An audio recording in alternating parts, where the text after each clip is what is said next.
As always, when we enter the world of the Talmud, we issue an invitation to join us on a journey far away in time, in space, in fantasy, in imagination. And it's a journey to both the land of Israel and to Babylonia. There we find, as always, two names, always in opposition, two men, always friends, and we find their glorious place in Talmudic literature being very special, very unique, because it enlightens and disturbs at the same time. The names that we shall evoke tonight have been extolled throughout the vast universe of Jewish learning for many centuries. Great scholars, strong leaders, sensitive educators, their impact on Jewish life will never be measured, for it transcended their own era. Their prestigious schools were in Babylon, but their pupils can be found to this day all over the world, from Jerusalem to Brooklyn, from Morocco to Manhattan. Rav and Shmuel. Whoever studied Talmud is familiar with their voices, with their lessons, with their arguments, as well as with their different lifestyles. Now, Rav and Shmuel, why not Rav against Shmuel instead? Their vigorous and endless debates remind us of those that were conducted across schools and centuries between Hillel and Shammai, Rabbi Akiba and Rabbi Ishmael, Rabbi Yochanan and Resh Lakish, Abaye and Rava. What better proof does one need to affirm our profound belief that the Jewish tradition of intellectual pluralism and social tolerance is as old as the Jewish people itself? Ideological adversaries, Rav and Shmuel, rarely agreed on matters relating either to halakha, the law, or to agadah, the legend. Yet they showed affection and respect to one another. Consequently, they remain inseparable in our collective memory. When Rav offers an opinion, we are eager to hear Shmuel's too. One completes the other. One is enriched by the other. Together they belong to the enchanting and colorful symphony of the Talmud, whose melodious tales and legal systems have accompanied our people from exile to exile, keeping our dreams and memories alive. A story. Shmuel and a friend of his named Karna were standing near the so-called King's River that flows near the city of Nehardea in Babylonia. They stood talking quietly about current affairs. All of a sudden, the river rose and became violent, even though the day was sunny and the sky blue. There was no wind, and yet the waves rose higher and higher. Said Shmuel, and I quote him, "This is a sign that a great teacher is coming into town. Go and see him." Unquote. Now, could this be the origin of the expression "to make waves"? Anyway, we must have heard of the school's great erudition from learned personalities and students who had met him in Eretz Israel, in the land of Israel. Karna understood the meaning of his friend's suggestion. He went to see the man whose reputation had preceded him. Above all, he wanted to test his knowledge. That was the way of meeting people then. He asked him two questions, which Rav answered satisfactorily. However, there is a third question that Karna did not raise, namely, why had Rav left the Holy Land? What had moved him, the great scholar, to expatriate himself?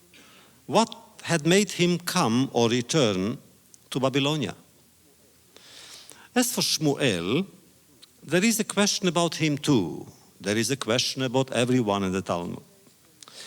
In this case, there is a question that cannot but disturb his admirers and pupils, and we are all his pupils and his admirers. In spite of his erudition, in spite of his rabbinic authority in Babylonia, he was never ordained. And the question is, why not? His disciples received the title, but he did not.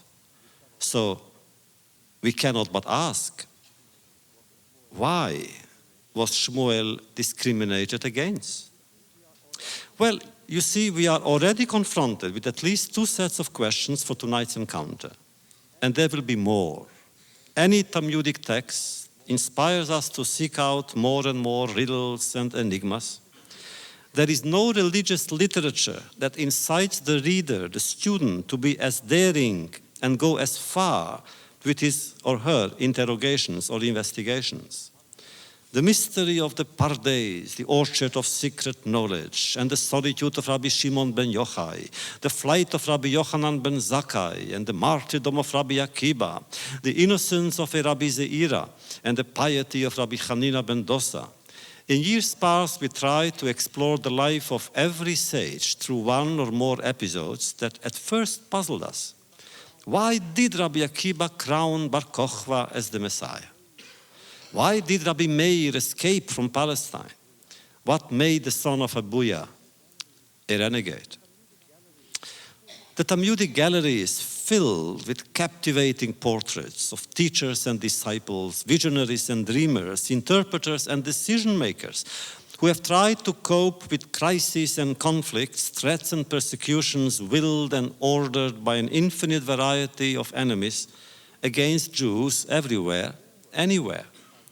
Their work, the Talmud, is unique. It appeals to both the heart and the mind. It opens invisible doors to ancient treasures and to topical issues. Philosophy and jurisprudence, astronomy and gastronomy, mathematics and geography, literature and architecture, whatever exists outside the Talmud is reflected inside the Talmud.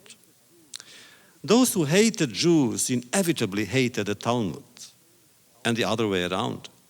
Our enemies somehow saw in the Talmud a mysterious shield that protected our people. Hostile kings would go to great lengths to discredit and or destroy the Talmud. They would hire experts to falsify Talmudic texts. They would force rabbis to enter into disputations with apostates. They would issue decrees ordering exile or public burning for the Talmud, but the Talmud remained alive, more and more and more alive. The Jewish people kept it alive. Im Yeshet Nafshecha Ladat, said Bialik in his poignant poem, your soul needs to know what kept the Jewish people alive during so many tempests of blood and fire. You wish to learn the secret of Jewish identity and endurance, go to the Beit HaMidrash. Go to the house of study where the young boys and old men, fathers and sons, are sitting hunched over large books, immersing themselves in legends and laws told and written far away, long ago, for us, today, always. There can be no doubt that were it not for the Talmud, the Jewish people would have lost many more of its branches during its dispersion. Thanks to the attachment that the Talmud elicits from its eternal students, the Jewish people was able to surmount most of the time the temptations of comfort and the seductions of despair. Talmud means study, but it means much more than that. It means commitment to values, to a constant search for values. Talmud means dialogue and acceptance of dialogue. It means dialogue with the present and with the past. We may still argue with the Rambam, enter into dispute with Ibn Ezra, and follow Don Yitzhak Abarbanel. Talmud means celebration. As we study it, we celebrate language by pushing it to its limits and also by condensing it to its limits. One Talmudic phrase contains 10. One short sentence is a story, a novel in itself. Example, a woman came to Rabbi Eliezer with a very special problem. He refused to help her. So she went to Rabbi Yoshua, his friend and adversary, and he was more amenable. What was her problem? Listen carefully. She explained it in one short sentence, quote, Beni hakatan mi beni hagadol, unquote. My youngest son is the son of my oldest son. Now, I'm sure you will admit that Dostoevsky would have written 600 pages about this incestuous woman seized by remorse and thirsty for confession. As for Freud, there is much beauty in what we may call the Talmudic approach or the Talmudic style. Our sages revealed many hidden things, but always with tact and precision. There is no vulgarity in the Talmud. Interested in everything, concerned with everyone, they forever took positions for or against. Nothing left our sages neutral. They were never indifferent. Thus, in studying Talmud today, as some of you have studied this afternoon with my young friend Rabbi Levi Darby, in studying Talmud, we are given the exciting opportunity to discover the world in which our ancestors lived and worked, the period in which they built and rebuilt Jewish life and Jewish fervor, often on ruins, often with ruins. The Talmud to me is a triumph over a multitude of enemies, over sweeping waves of progress and modernism. But it is also and above all a triumph over oblivion. To study Talmud means to celebrate memory. And this is what we have done here for the past 20 years. And this is what we shall do tonight.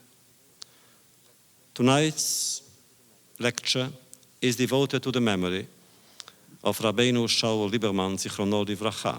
Some of you may have had the privilege of knowing him or of studying with him. I had that privilege of being his student and his friend for 17 years. And as I have said, I must repeat, all that I have, I received from him.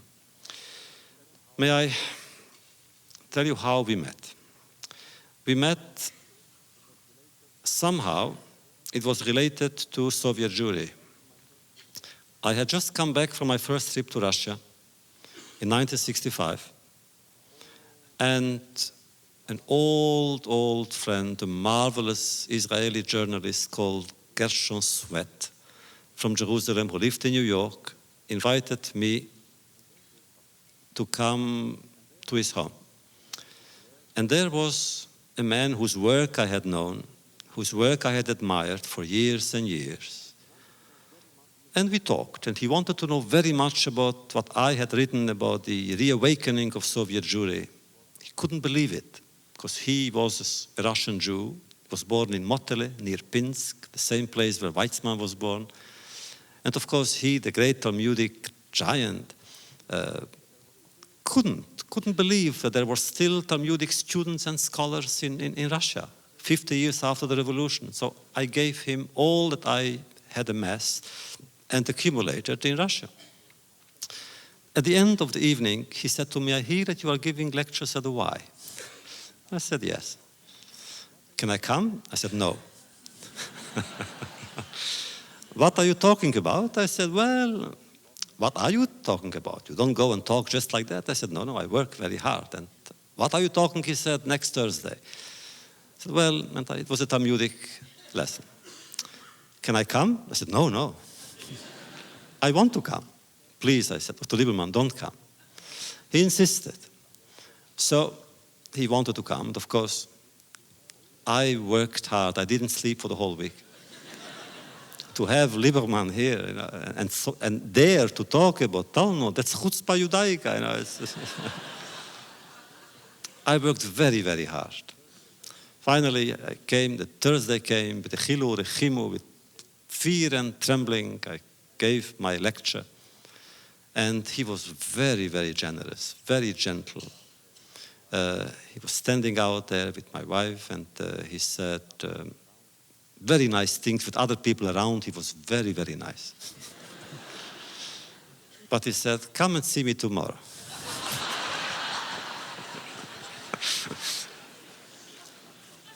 Well, I was very glad. I went next day to the seminary, and I came into his study, which was the first time I've been in his study. Thousands and thousands of books everywhere. And he said, I heard what you said last night. Tell me, what you said at that place, he said, was it your chidush? Because I felt it was your innovation. I said, I think so. Oh, he said. And he pulled out an old midrash, and he showed it to me. It's there. What you thought is yours wasn't yours, it's there. And I was very happy. I said, I'm so glad. I'm not here to innovate, I'm here to learn. And nothing could please me more than to know that I'm going in certain footsteps. He didn't believe me yet. He said, all right. And the other chidush, he said, at the end of your lecture, you said something else. Is that yours? At that time, I already knew where he was coming. I said, maybe. Another midrash. There it was. And again, I said, thank you very much. I really am grateful for showing it to me. He still didn't believe me. He said, what are you speaking about next week? Luckily, I said, next week is about Hasidism. He wasn't a Hasid. He was anti-Hasidic as anti-Hasidic could be. And I was convinced at least there I can come and speak calmly, without Lieberman present. Can I come? I said, you and Hasidism, what would the world say? You? I want to come. He came. And there I felt a little bit stronger. After all, I knew that Hasidism and he are really alien one to another. Afterwards again, it was very interesting, he said, can you come and see me tomorrow? I went back next day to see him. And he knew more about the Hasidic master that I was speaking than I did. And again he said, is this yours? You think it's yours? Not yours. And when he saw how pleased I was to learn, somehow we became very attached and we remained very close. And he really, if I had a teacher, and I did have a teacher, he was my teacher, and later became our friend. So therefore it's only normal that tonight's lecture on Talmud every year must be dedicated to his memory, simply to prove once more that his students continue in his footsteps and try to find beauty in our learning and much further in our study. In studying the portraits of our two great sages, Rav and Shmuel, tonight, we shall remember Shaul Lieberman, and we shall remember all those who, before Rav and Shmuel, all those who were their predecessors and contemporaries, both in Babylonia and in the land of Israel. We shall remember those who followed them. We shall remember those who remembered them. Memory is an act of generosity. Memory is an act of inclusion. But then, let's be fair. If we remember the distant past and its heroes, how can we forget the present and our friends who are waiting outside to be called inside?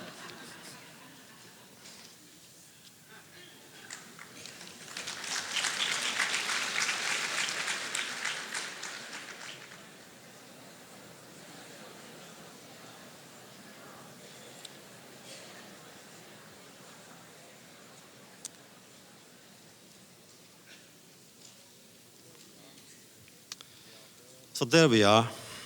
We are there in the land of Babylonia and in the land of Israel, meeting two men, Rav and Shmuel, two names, two systems, two spiritual leaders, two friends and opponents.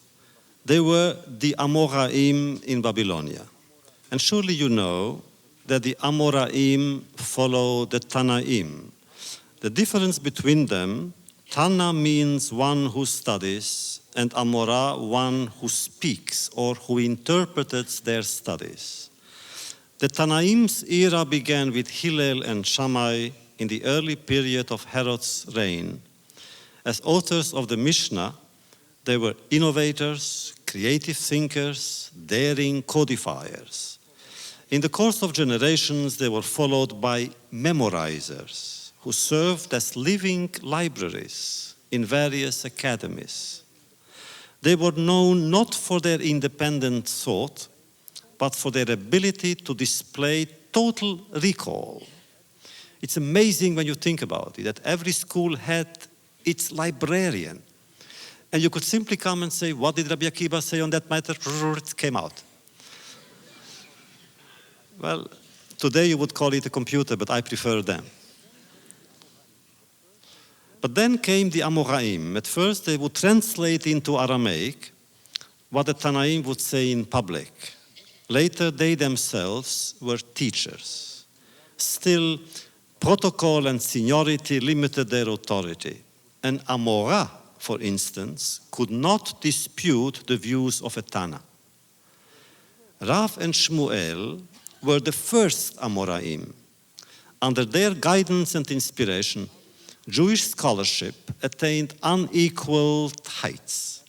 The erudition invested in their academies was enough to nourish teachers and students for the next 5 centuries, and probably more. So let us have a closer look at them. Now, what do we know about Rav and Shmuel? Except for their deep commitment to study and practice, the two men differed in most areas, both personal and ideological. Rav spent his formative years in Palestine, Shmuel in Babylonia. Rav was born wealthy. Shmuel became wealthy. Rav was moody. Shmuel was stable and controlled. But both loved poetry. Both composed prayers, many beautiful prayers that we still recite to this day. Born in the 2nd century before the Common Era, in the Babylonian village, in the Common Era, in the Babylonian village, Kafri near Sura, Rav, whose full name was Abba Bar Aivo, came from an aristocratic family that traced its lineage to King David. He was close to Rabbi Chia, his uncle, who was also his teacher. It was Rabbi Chia who brought him to Palestine and introduced him to Rabbi Yehuda the prince, who took a liking to him and invited him to his table, going so far as even asking him once to say grace after the meal, which was a great honor. Flattered, Rav had to fight hard to regain his composure.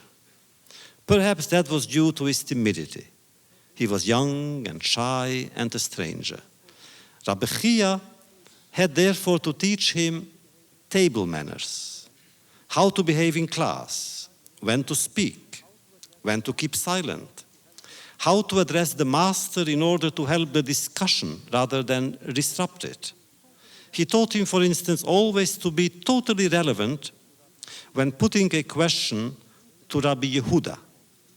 Confusion of issues or themes is dangerous to intellectual inquiry. Eventually, he came to be accepted as one of Rabbi Yehuda's favorite pupils, and in time he became a member of Rabbi Yehuda's so-called editorial committee in preparing the Mishnah. Surely that was a great honor and a heavy responsibility, for it was up to that group of scholars to decide what to include and what to omit, what to preserve and what to discard. The Mishnah was to become a collective depository of Jewish memory and learning for generations and generations of sages. And the Mishnah, of course, when you study it, you realize that it is an extraordinary work of art. The process of the Mishnah formation lasted 300 years and encompassed such tragedies as the destruction of the temple, the Hadrianic persecutions, and the Bar Kokhba rebellion. And mind you, and that is extraordinary for us, the temple's destruction did not stop the editorial work of the Mishnah.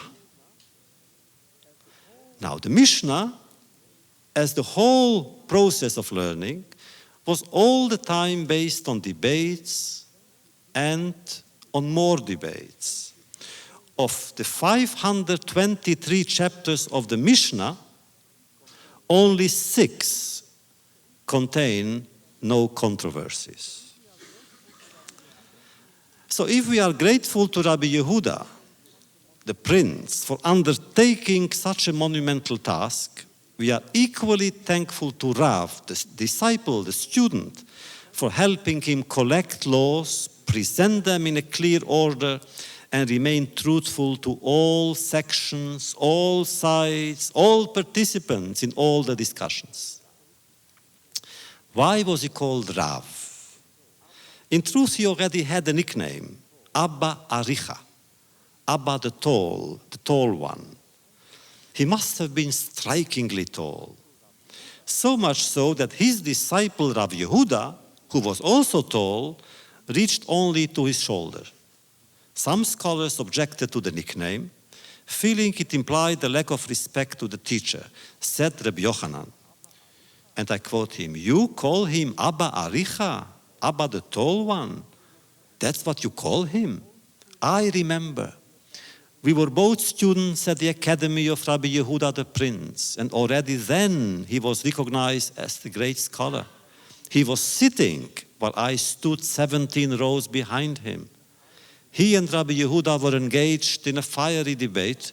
Sparks were in the air as the arguments flew back and forth, and I heard everything and understood nothing. And you call him by a nickname? Unquote. The generally accepted view is that he was called by his title Rav rather than by his name because of the high position he had attained among scholars. Just as Rabbi Yehuda the Prince was called Rabbi, Rabbi Abba was called Rav. However, there is another explanation, there always is in the Talmud, worth mentioning. Actually, he was called Reb Abba. But since there was another Reb Abba, they dropped the Aleph. Now the name was Reb Ba.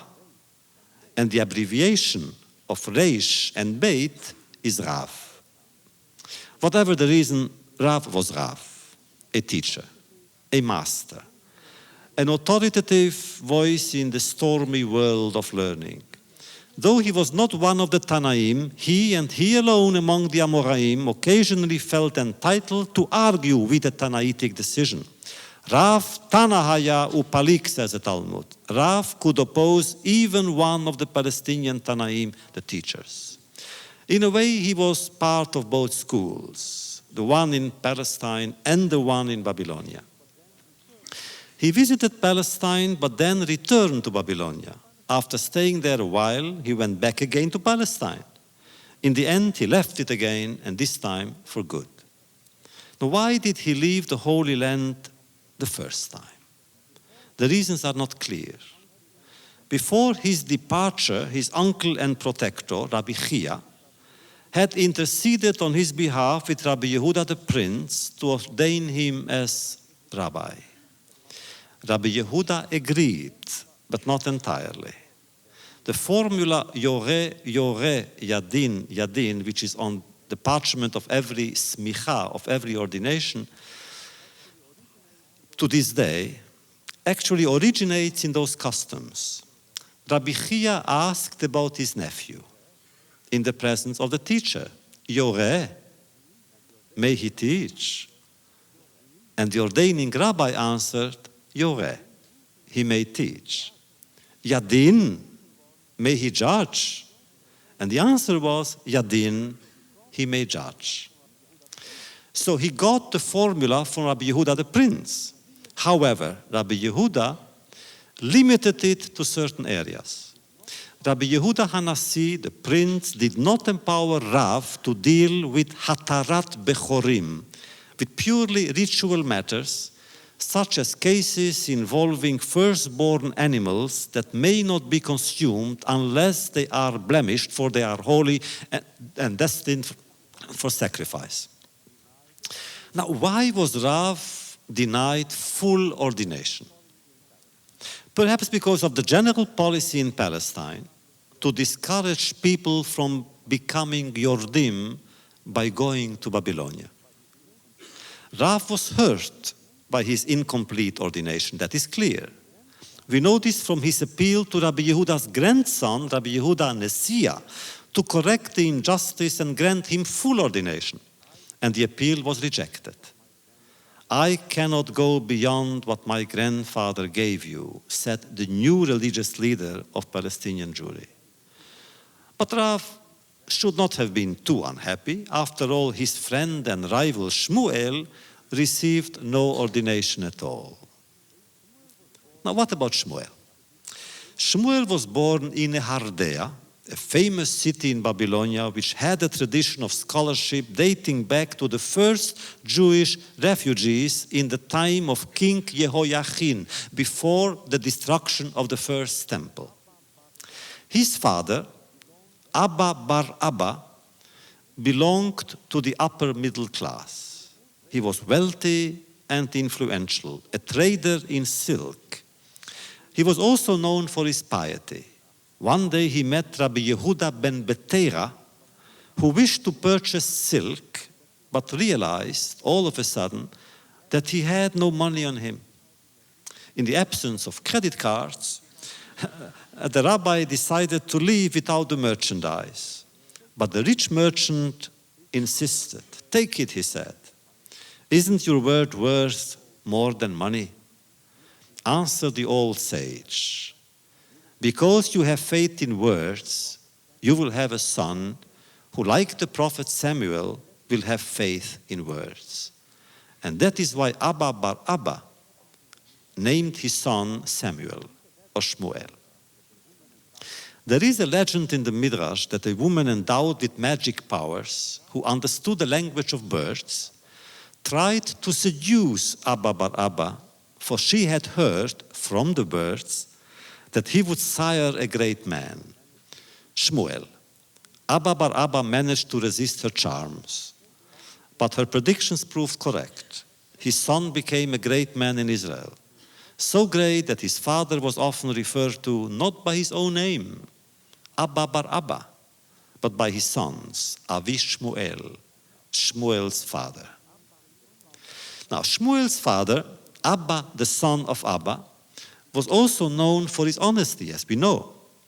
He was a trustee of orphans' funds, which in the Talmud was a great privilege. It happened that Shmuel was not at home when his father died.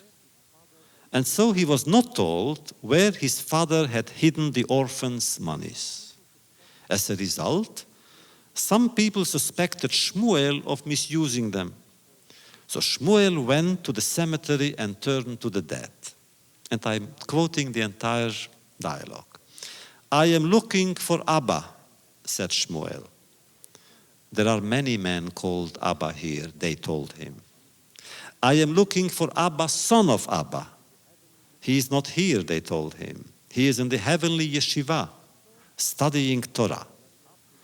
And so Shmuel went up into the heavenly yeshiva, and that is where he found his father. Strangely, his father was laughing and weeping at the same time. And Shmuel said, Father, why are you weeping? And he said, because you will soon join me here. Then why are you laughing? Because your position here is very strong, said the father. Father, said Shmuel, where are the monies that belong to the orphans? In the mill, said the father. You will find 3 layers of monies. The upper and lower ones are ours. The middle one is theirs. Why did you do that? And the father answered, I wanted to protect the orphans' monies. Were thieves to come, they would steal the upper layer, ours alone.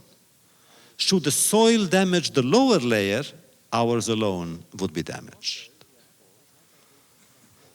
One day, we are told, before he died, Abba bar Abba gave his son money to distribute among the poor. As Shmuel went into the street, he saw a beggar eating meat and drinking wine, which were costly items in those times too. So he ran back into the house, shouting, "Father, Father," he said, "this poor man is rich." And the father said, "No, but go and give him more money, because apparently he needs more." Shmuel was versed not only in Torah, but also in secular sciences. In fact, he enjoyed a wide reputation as physician, ophthalmologist, mathematician, economist, and astronomer. Among other accomplishments, he prepared a calendar for Babylonian Jews for the next 60 years. His system was scientific and precise, as were his methods and inventions in medicine. His specialties were stomach and eye ailments. He invented unusual diets for his patients with nervous stomachs and concocted a special ointment for his patients with eye problems. Together with Rav, he reigned over Babylonia, which was for a while divided in two. One area was ruled by Rav and the other by Shmuel. And in spite of the difference in their tempers and views, they got along well. They even agreed on many issues.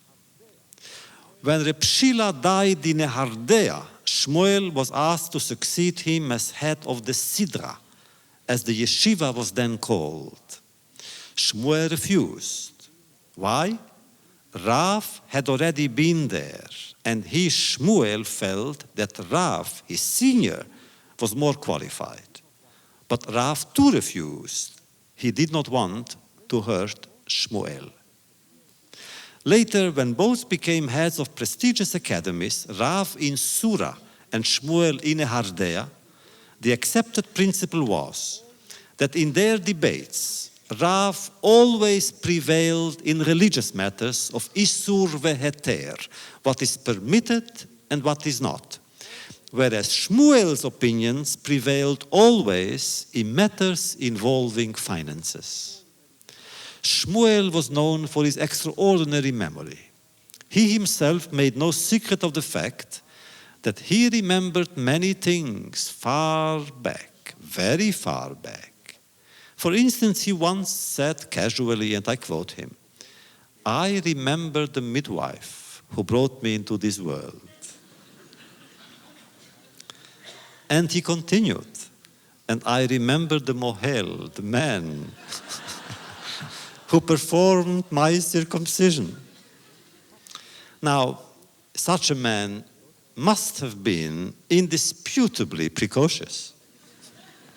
He must have been later an exceptionally gifted student, and there is evidence that he was. In a discussion in the Talmud over the question of washing before meals, whether a person who is feeding another must also wash or not, the following episode is told. I quote, "Shmuel's father found Shmuel crying, who was very young then. 'Why are you crying?' he asked him. And he said, 'Because my teacher hit me.' 'Why did your teacher hit you?' 'Because he told me that I fed his son and did not wash my hands.'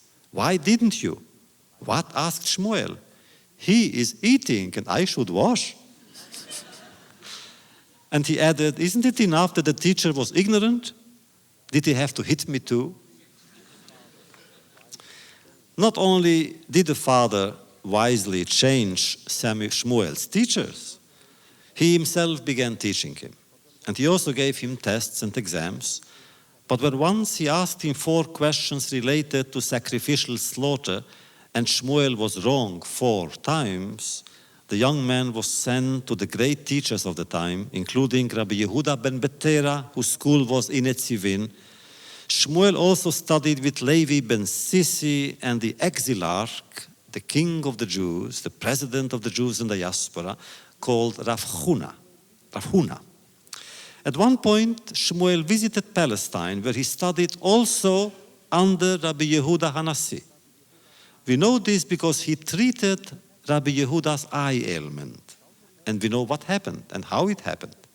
The Talmud tells us that Shmuel wanted to put something in his eye, But Rabbi Yehuda refused, fearing that it would hurt too much.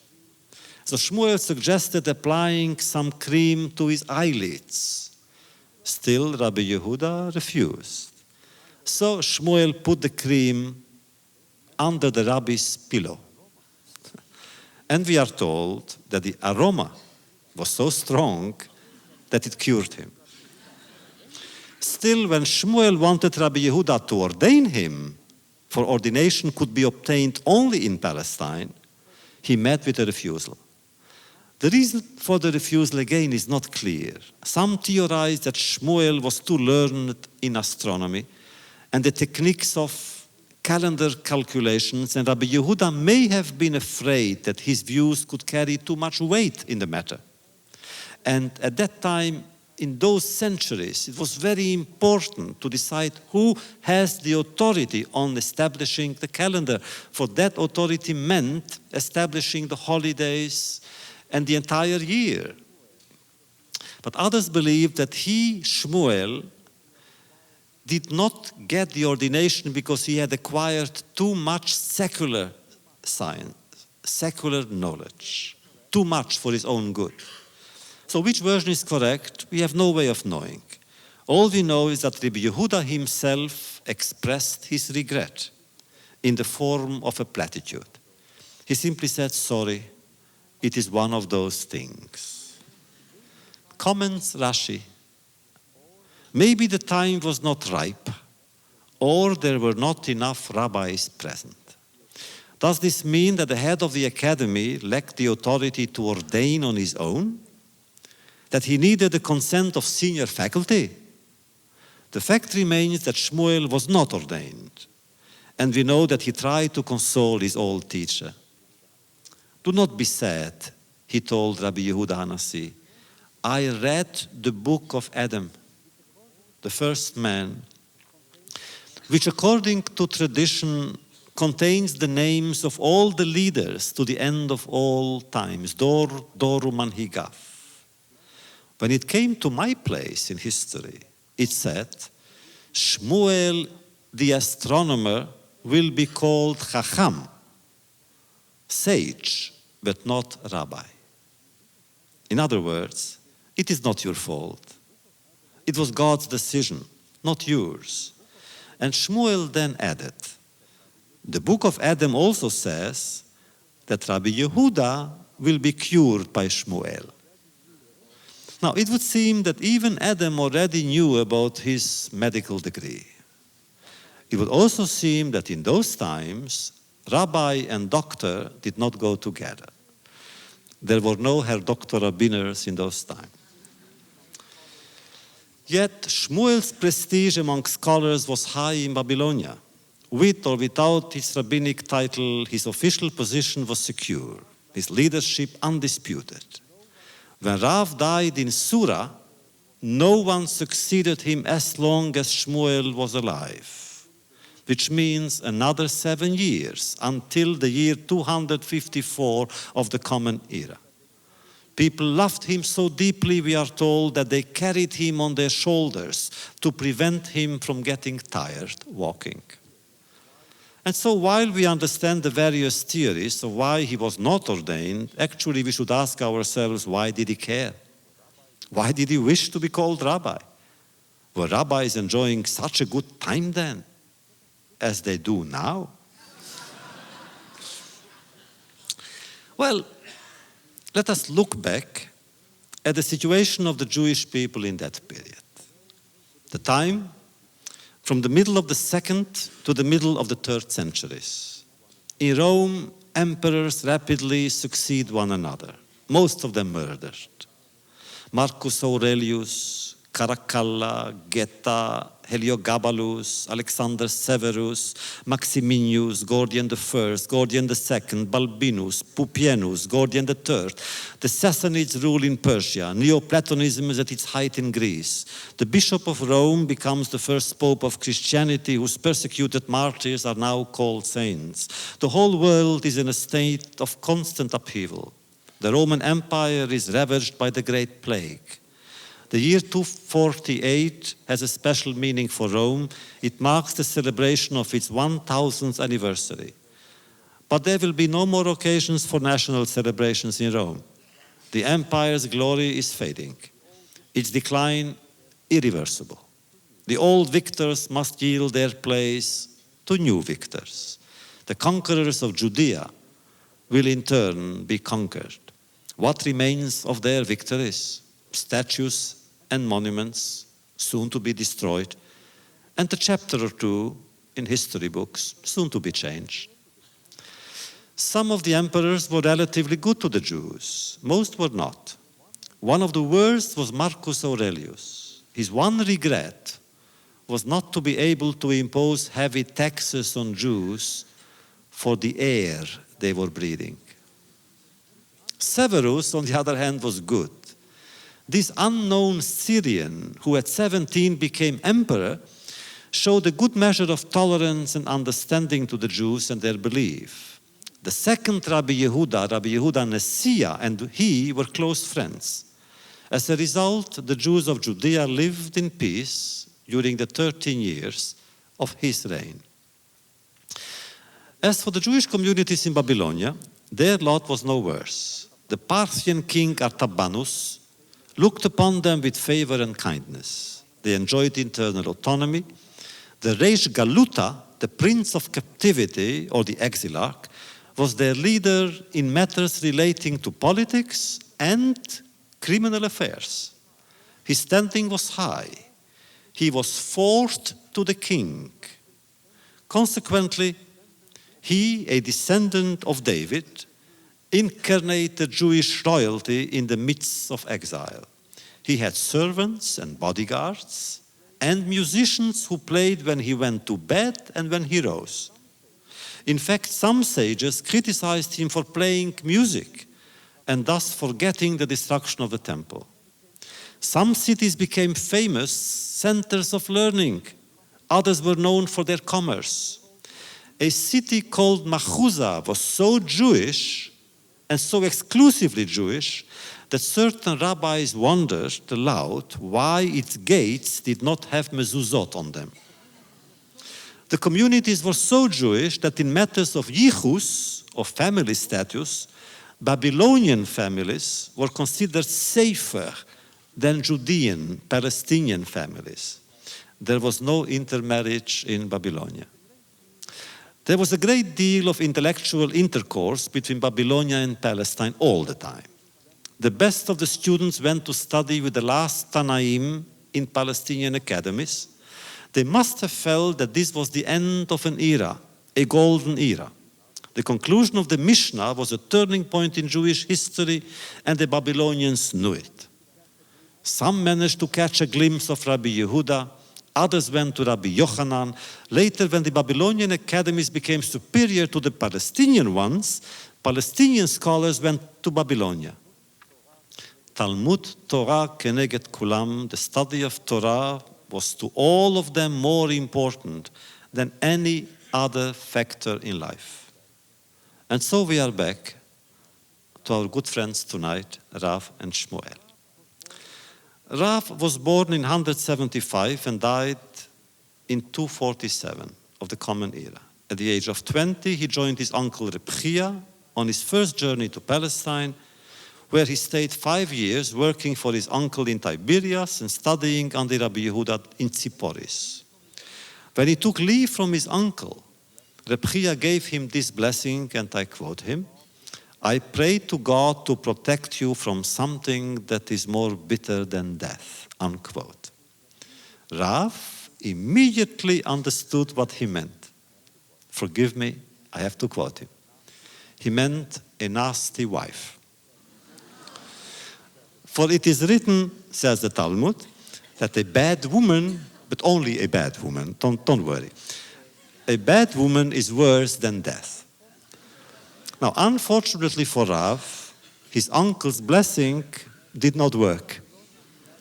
In Babylonia, he married a woman who made his life miserable. An example, there are many, but here is one. Whenever he asked her to prepare one kind of food, she prepared the opposite. And this went on for years, until his son had an idea. He would tell his mother that his father wanted to eat the opposite of what he really wanted. And of course, everything was all right. Surprised, Rav told his son, "You know something, your mother has changed for the better." When Chia told his father the truth, Rav was pleased that his son was so clever, but asked him not to do it again. "It is not good to lie," he said, "not even for a good meal." To his son Aibu, he said, "Since I cannot teach you halakha, the law, let me teach you business." See, nothing is new. Even then, even there, students had a choice between law school and business administration.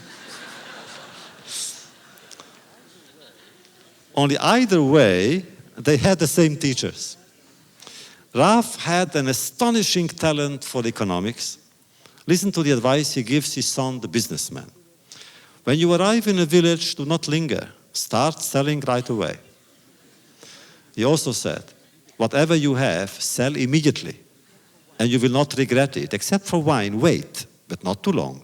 It may turn sour. Another piece of advice, and I quote him, when you make a deal, first take the money, then deliver the merchandise. Listen to some of his sayings. Do not humiliate a Gentile in the presence of a convert until the 10th generation of his or her conversion. And I like that. Then he said, do not marry 2 women, and if you do, marry a 3rd one.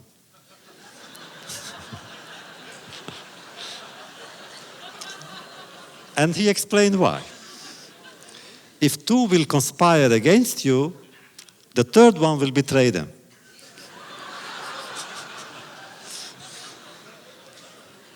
And then, and this is important, he said, whoever gives credit to authors or teachers when repeating their words hastens redemption.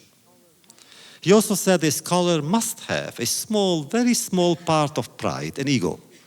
Exaggerated humility may stifle the inventive spirit. He was afraid of the words, ve'avatem bagoyim, and you shall be lost among other nations. He was afraid because he thought it could be possible. Assimilation was a temptation, even an option already then. His general philosophy was that man should aspire to independence, above all, in all things, and not need welfare. To his disciple Rav Kahana, he said, and I quote him, remove the skin of a carcass, pshot nevela bashuk. Remove the skin of the carcass in the street and sell it, and do not say, I cannot do it, for I am a Kohen, a priest, or a great man. No work is undignified, no position unworthy, for there is nothing worse than needing someone else's help. What he taught, he practiced. When he returned to Babylonia from Palestine, he had no teaching position for some time. To earn some money, he accepted an offer to work for the exilarch, the president of the Jews, as market inspector. As such, he went around from one business district to the next, making sure that the scales had not been tampered with. Then, the exilarch asked him to also supervise the setting of prices, and he refused, claiming he was not qualified for such a task. The president reacted angrily to his refusal and sentenced him to jail. So he could think it over, but he did, and remained obstinate in his refusal to impose on poor people prices which were probably too high as a result of the heavy taxes merchants had to pay to the Parthian government and to their own leader, the exilarch. Fortunately, Shmuel's friend Karna was a judge, interceded in his behalf, and Shmuel was set free. He took another job in Hardea. He translated for Rabbi Shila, who at first didn't realize who he was. When he did, he was sure that Rav really considered this work unworthy of him, but he did not. Later, he even accepted invitations to serve as a street preacher. He was a stubborn man. Listen to a few examples. A man came to see him, Rav, and asked him a question. If a Jewish woman has a child with a pagan or a slave, what is the child? Jewish, said Rav. The mother's religion determines the child's. If so, said the man, give me your daughter. I wish to marry her. Never, said Rav, who then understood that the man was the son of a pagan.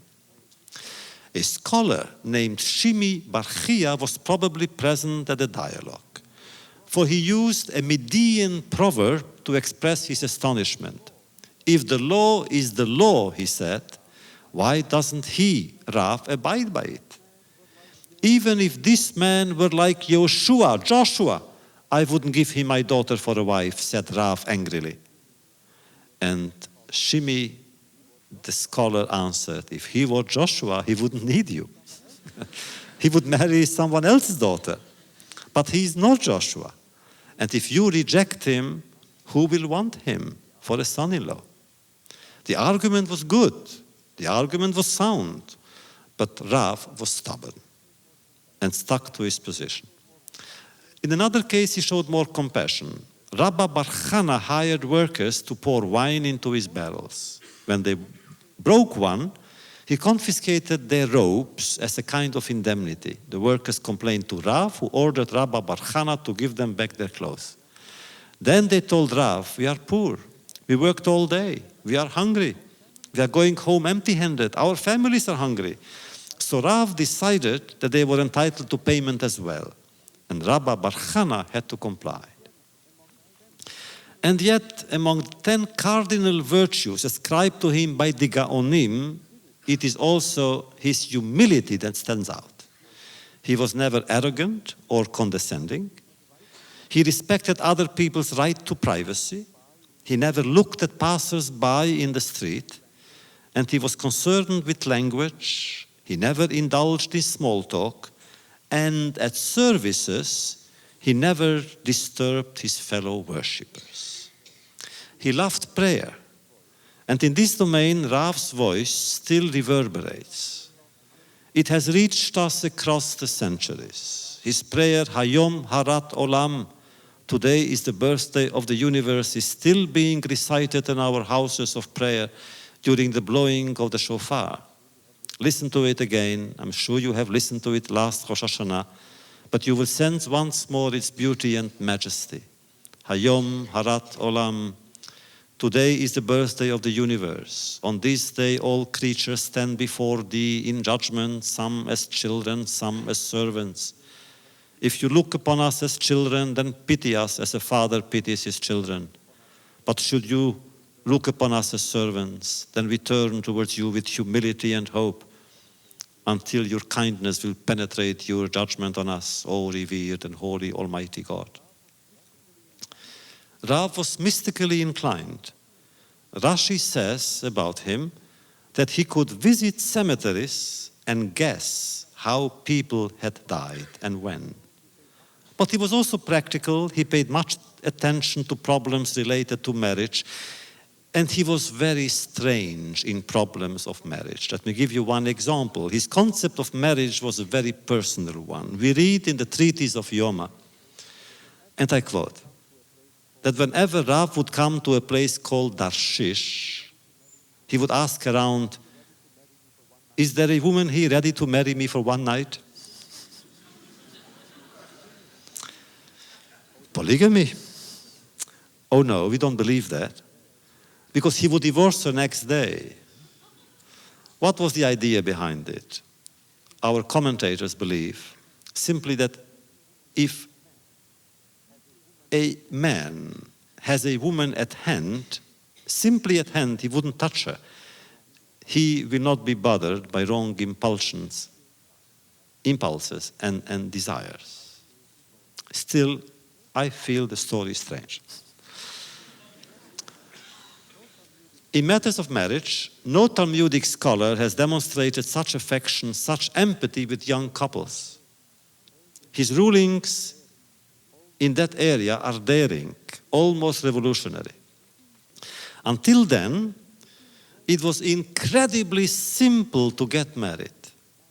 Boy met girl in the street, in the market, in a friend's house, or at a party, and that was enough for the boy.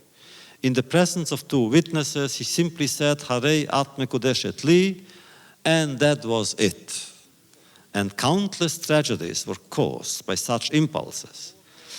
They also occurred in more normal circumstances, for young girls were not consulted as to whether they really wished to marry their husbands-to-be. In many cases, they didn't even see them beforehand.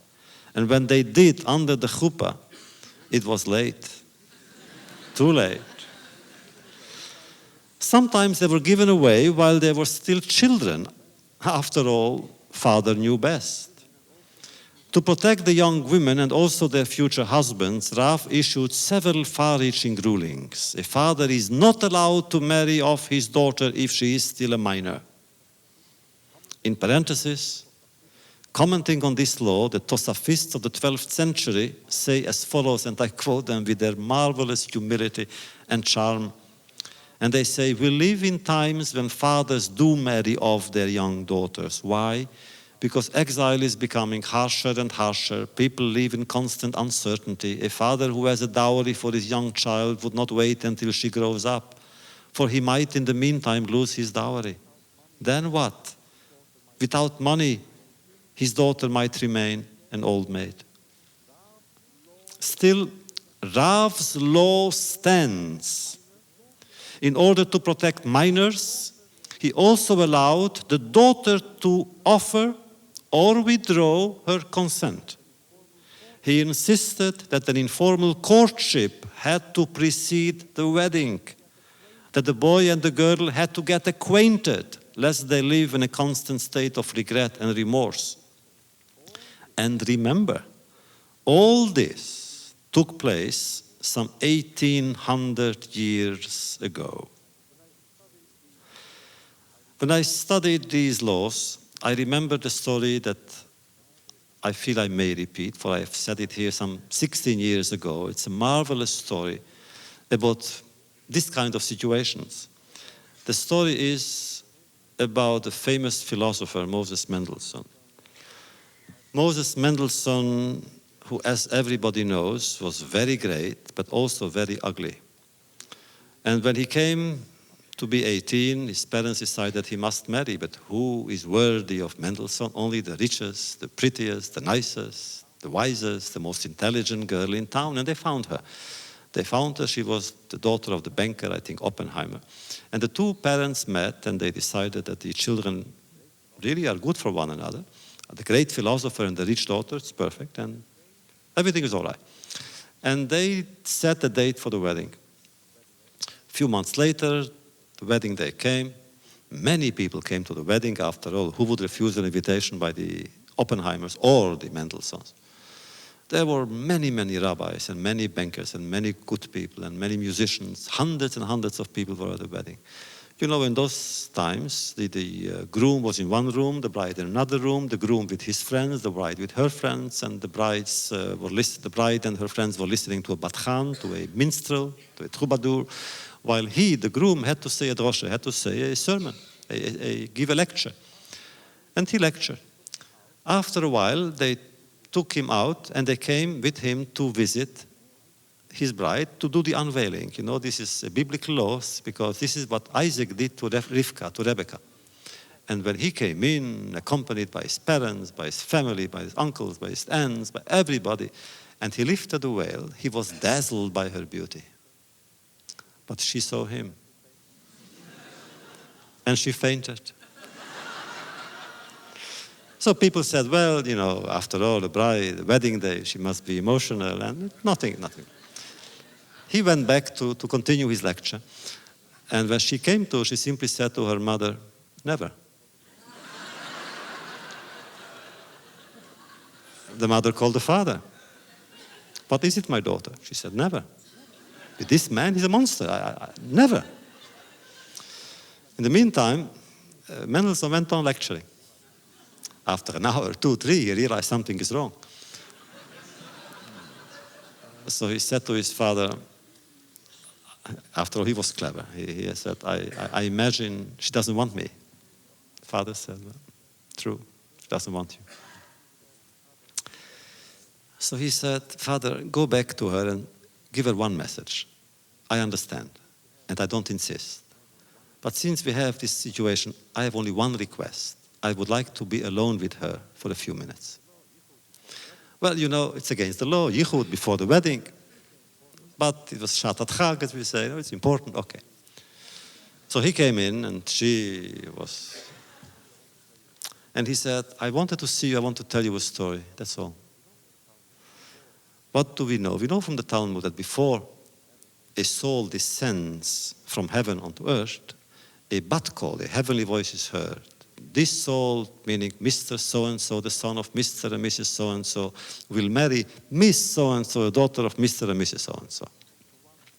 As I was walking from one heaven, one sphere to another, down, you know, I asked my companion, the angel, tell me, I heard a name. Could I see her? The angel said, oh no, it's forbidden. Being a philosopher, I said, in that case, I am not going. You cannot force me. The angel said, all right, I'll show you. And he showed me a woman, my bride-to-be. When I saw her, I fainted. She was so ugly. The ugliest that I have ever seen. And I have seen some ugly people. So I said, I don't want to. The angel said, it's impossible. What do you mean? The decree has been issued. Once it's out, you must. I am not going. And then the angel began crying. He said, do you know what's happening to angels who are sinners, who cannot deliver? And the angel began telling me the punishment which is reserved for angels. And I felt so sorry for my angel, because after all, I tricked him. But I didn't want to marry such an ugly girl anyway. I said, you know, I have an idea. I'll go down and I'll marry her under one condition. Her ugliness will be mine. And you know something? She believed him.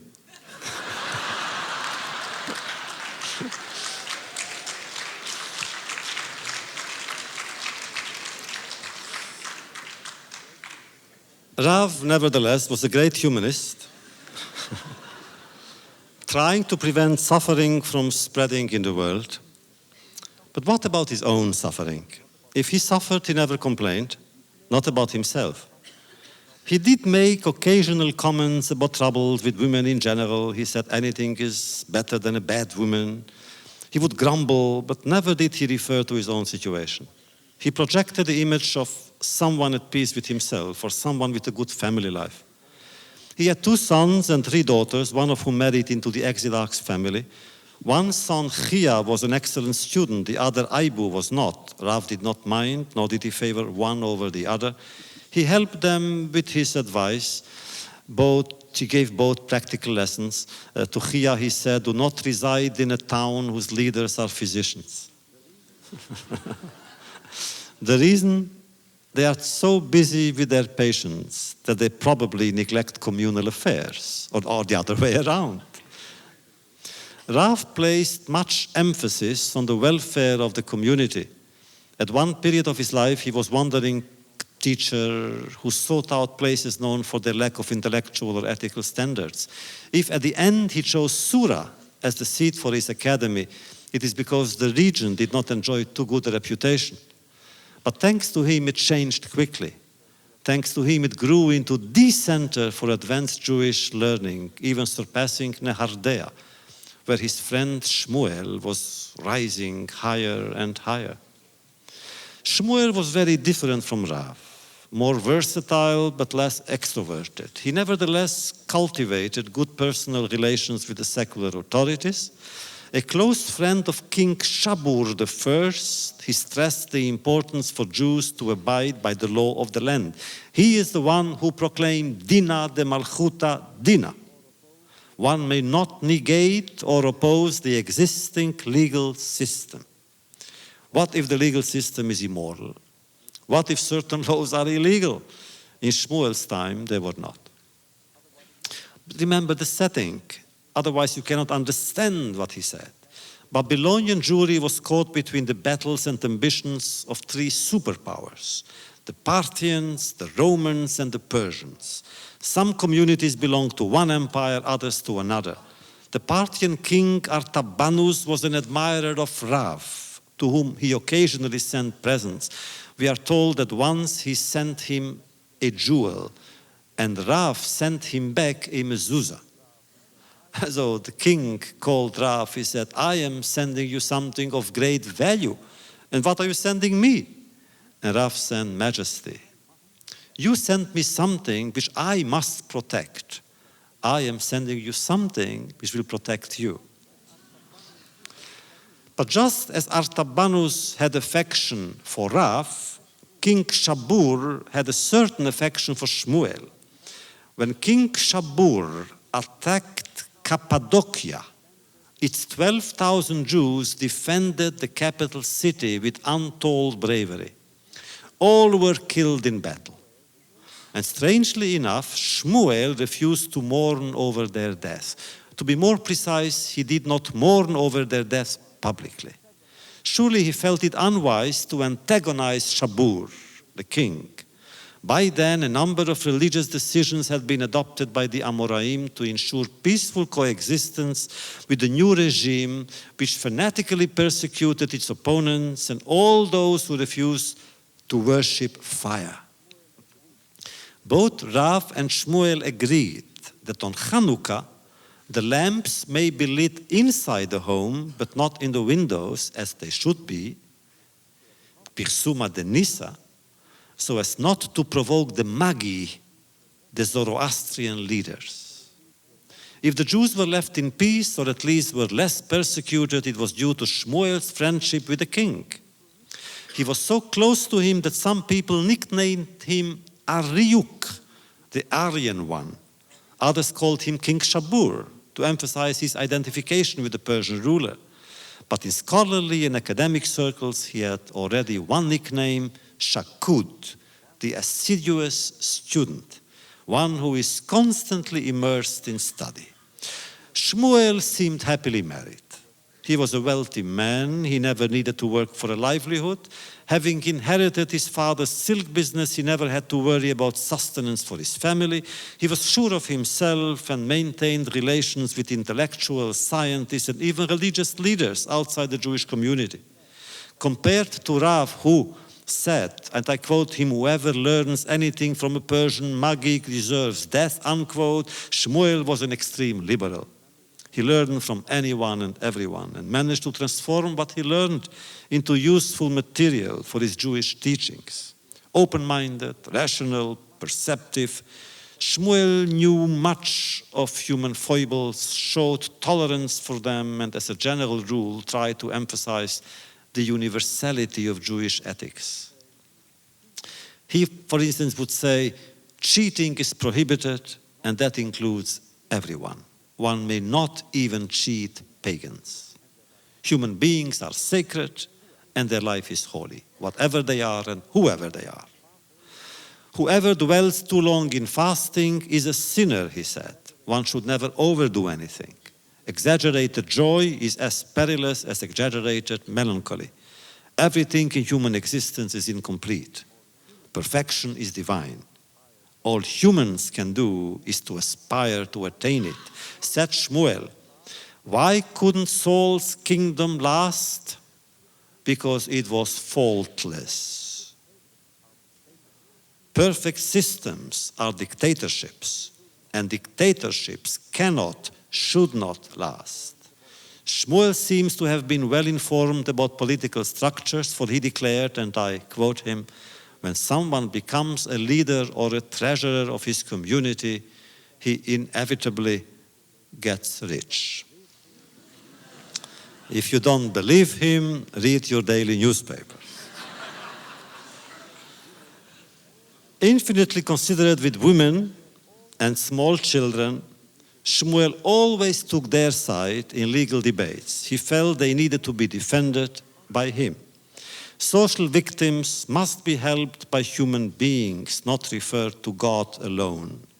He did not look to miracles as substitute for human kindness. In general, Shmuel was too pragmatic a man, and his mind was too scientific to attach much importance to the supernatural. He stated with amazing conviction, that the only difference between this world and the Messianic times will be that the Jewish people will no longer be dominated by other nations. Still, he believed in Hashgacha Pratit, in heavenly supervision or intervention. Said he, and I quote, "A heavenly voice is heard every day stating, this girl will marry that man, this field will belong to that person." Occasionally, he would let his humor show. Whenever he had a bad dream, he would say, "Dreams are silly." Whenever he had a good dream, he would say the same thing with a question mark. "Dreams are silly." When tragedy struck home, he kept his pain to himself. He lost his sons. His 2 daughters were taken prisoners. One of them, recalled in the Talmud as Mary Bar Abba, was raped and made pregnant by a pagan whom she eventually converted to Judaism. Shmuel never allowed his private sorrow to influence his public attitudes.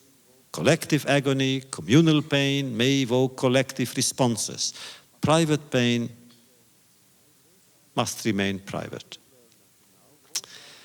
From all we have learned until now, both Rav and Shmuel seem noble figures, always forgiving and forever understanding, devoted to their people and committed to study. And the image is correct. However, they both had their weaknesses. They were human after all. Rav was hypersensitive. If hurt, he could strike back. Once at the beginning of their friendship, Shmuel tried to cure his stomach ailment and caused him much pain. Was this the reason why Rav remarked, and I quote him, "with pain"? Rav said, "Whoever torments me will survive his children." And the fact remains that Shmuel lost his 2 sons. Now, how could Rav be so rigorous and so unforgiving and so harsh in his response? No, like most Talmudic masters, Rav was not a monolithic character. He was not always humble, not always gentle, not always careful with his words. As for Shmuel, he was not forever avoiding honors. When Rabbi Yehuda refused to ordain him, he took it well. But deep down, he was hurt. He revealed his pain much later, after Rav had passed away. How do we know that? Listen, as long as Rav reigned in Sura, Rabbi Yochanan from Palestine would write him letters which began with the words, "To our colleague in Babylonia." Shmuel later tried to prove his own erudition to Rabbi Yochanan, and he sent him long-range calendars and opinions and innovations to no avail. Rabbi Yochanan did not call him colleague. And there too, we do not understand. Why didn't Rabbi Yochanan call him colleague? Why didn't Rabbi Yochanan give him the pleasure of calling him rabbi? And then why did Shmuel, the great Shmuel, one of the most renowned Amoraim, attach such importance to titles? He too was human, and namely weak, and I find that very appealing. Instead of diminishing them, their humanity elevates them both. The more human the person, the greater the person.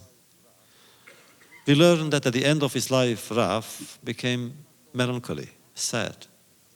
We even are told that in some instances he forgot certain laws. And at the end of his life, he spoke a lot about old age.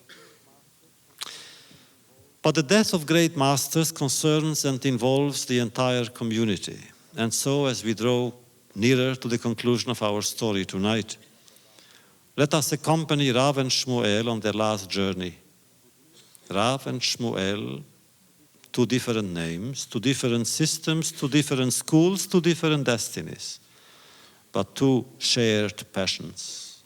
The passion of Torah, learning, and the passion for Israel, the people of Israel. When Rav died in Sura, people wept all over Babylonia. The Jews felt orphaned, all except one. We are told that a certain Bar Kasha of Pumbedita, for some reason, refused to join in the general mourning, and nobody knows why. Maybe he simply wanted publicity. In Hardea, Shmuel tore 13 of his garments in mourning. And he commented, "Gone is the man whom I feared until now." In other words, gone is the man whose judgment was superior to mine. Gone is the man who forced me to study harder and to work harder on myself. With Rav gone, and with no disciple to succeed him as Reish Sidra or Rosh Yeshiva in Surah, Nehardea, the place of Shmuel, for a while, remained the center of Babylonia, but not for long. Shortly after Shmuel's death, in 254 or 257 of the Common Era, Nehardea was destroyed by a wicked new emperor, Odenatus. As for Surah, the place of Rav, the academy survived as a flourishing school of learning for another 500 or 800 years. Now, what do Rav and Shmuel mean to us? They mean continuity in Jewish learning, and they mean indestructibility of the Jewish spirit. True, there were teachers before them and there were teachers after them, but those two remain irreplaceable, for what it means is all teachers are irreplaceable. Rav and Shmuel were great teachers in Babylonia, just as Rabbi Yehuda and Rabbi Yochanan were great teachers in the land of Israel. There is logic to Jewish history. There is beauty in Jewish destiny. The fact that Jewish knowledge was passed on from Moses to Joshua, from Joshua to the elders, from the elders to the judges, from the judges to the prophets, from the prophets to the sages, to the Tanaim, to the Amoraim, to the Svoraim, to the Gaonim, to the Rishonim. There is creative beauty in the continuous movement of their ideas and stories. There is eternity in their words, words that refuse to die. There is depth and faith in Jewish memory, and in Jewish memory there is hope. There is hope as well.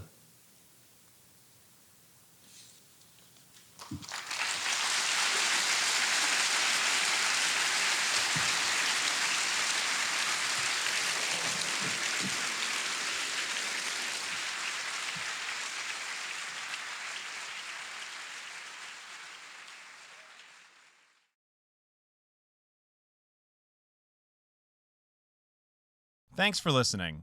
For more information on 92nd Street Y and all of our programs, please visit us on the web at 92y.org. This program is copyright by 92nd Street Y.